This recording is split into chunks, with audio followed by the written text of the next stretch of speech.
एका गावात एक ढोंग नवरा आणि त्याची तितकीच भन्नाट बायको राहत होती. घर जुने होते, पण ॲटिट्यूड दोघांचाही नवीन, खूपच नवीन. एके दिवशी सकाळी बायको भांडी घासत असते आणि अचानक टप्प टप्प आवाज सुरू होतो. बायको, अगं, घरात पाऊस कसा काय येतोय? नवरा चहा पीत म्हणतो. अगं, नुसतं घर आहे का हे? हे तर रेन डान्स स्पेशल एडिशन बंगला आहे. भिंतीतलं छप्पर टपकतं असतं, अगदी थेट नवराच्या टक्कलावर. बायको खळखळून हसते. वारे, देवाने आपल्यासाठी विशेष टार्गेट रेन लावला दिसतो. नवरा रागावतो.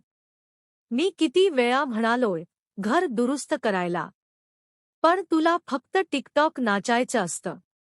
बायको लगेच प्रत्युत्तर देते. अरे बाबा, मी तरी नाचते, पण तू दिवसभर फक्त घरातल्या ढगासारखा बसून असतोस.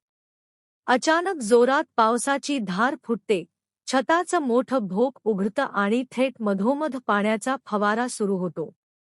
नवरा म्हणतो, अरे वा, आता तर घरातच स्वयंचलित शॉवर. बायको भांडी धुताना पॅन वर उचलते आणि म्हणते, हे बघ, पावसाचं पाणी भांड्यातच भरू दे, पाण्याचा बिल वाचेल. दोघे धावत धावत बादल्या ठेवतात, ताटल्या ठेवतात, टिफिन ठेवतात. एक क्षण तर घरात एवढ्या बादल्या होतात की पाऊस कोणत्या बादलीत येतोय हेच कळेनासं होतं. नवरा घसरतो आणि धपाक करून बसतो. बायको, अरे, फुकटात स्लिप अड फॉल शो पण मिळाला. नवरा वैतागतो. मी ठरवलं, उद्या प्लंबर बोलवणार. बायको मोठ्याने हसते. अहो, तुम्ही गेल्या वर्षीही म्हटलं होतं.